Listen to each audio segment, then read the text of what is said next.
Formal negotiation training teaches structure, prepare your facts, know your butna, stick to the 5 principles, execute calmly.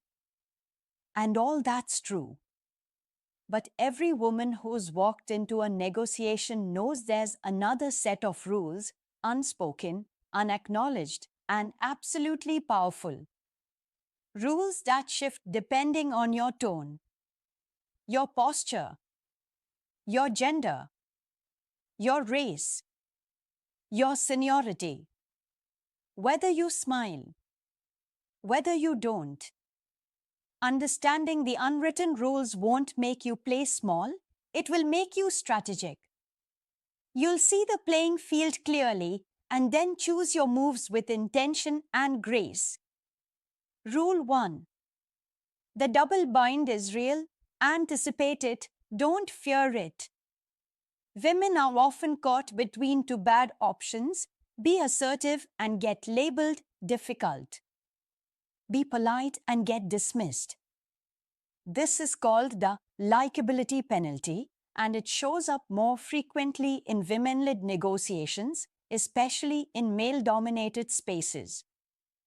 Babcock and Lashover's research found that women were more successful and less penalized when they paired assertiveness with warmth. This doesn't mean smiling to please.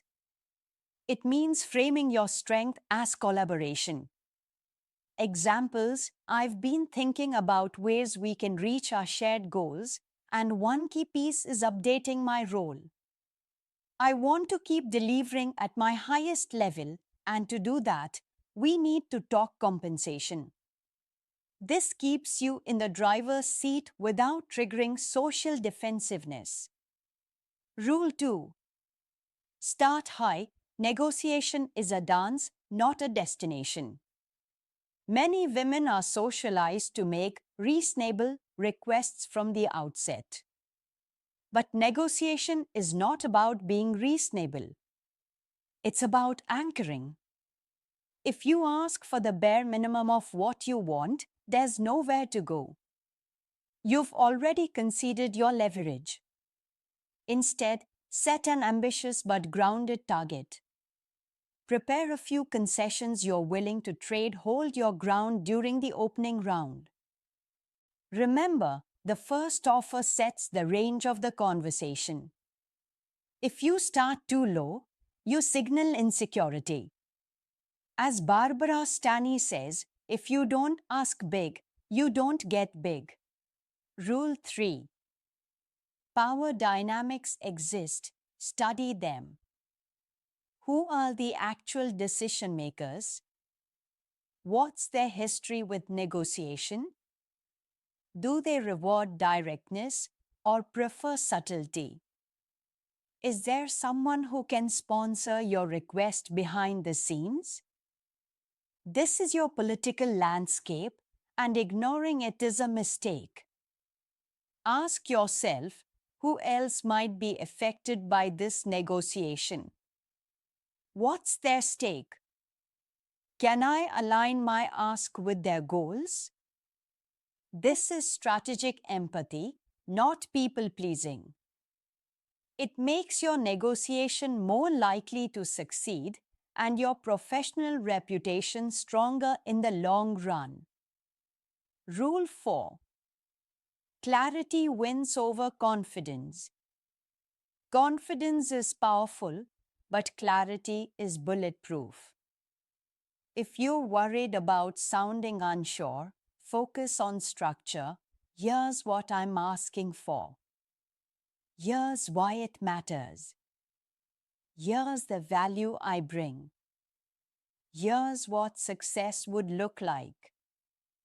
That clear framing does more for your influence than trying to sound bold. Especially for neurodivergent women, this takes the pressure off performance and lets content do the heavy lifting. Rule 5. Don't make it personal, even when it is.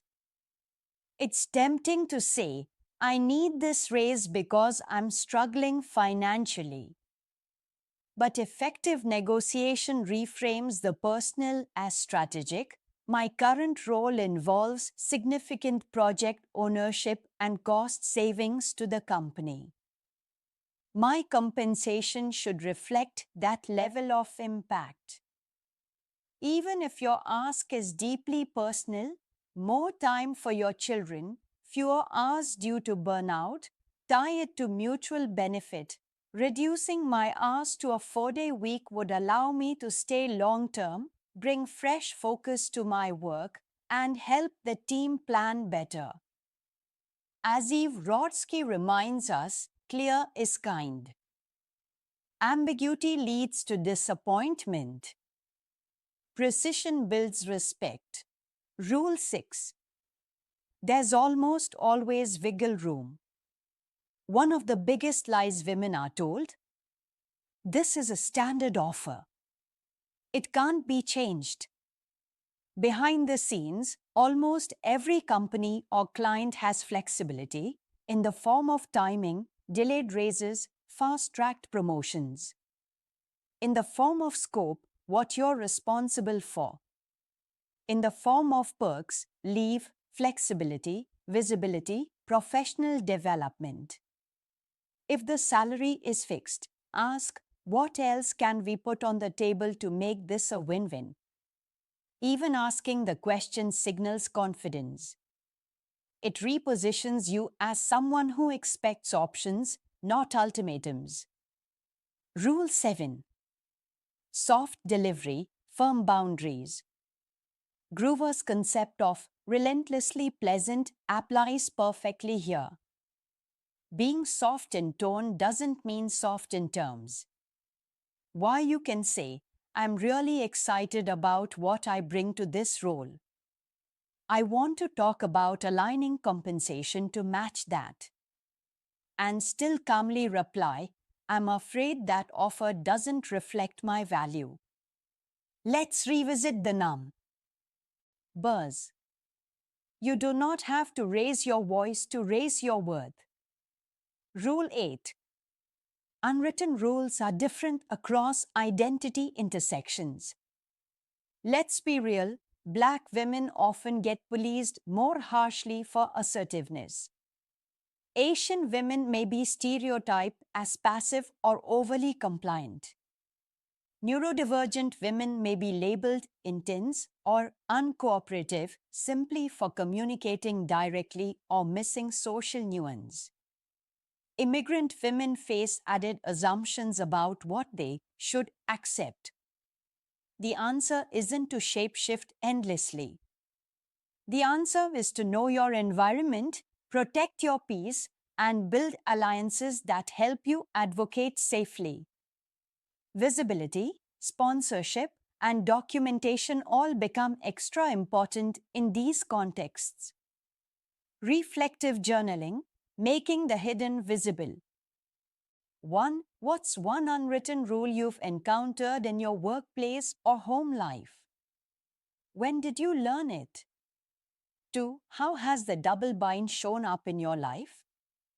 How did you respond, and how would you respond now? 3. What's one past negotiation where you asked for too little upfront? What would you change in hindsight? 4. What emotional regulation strategy helps you stay clear and calm when your ask is challenged?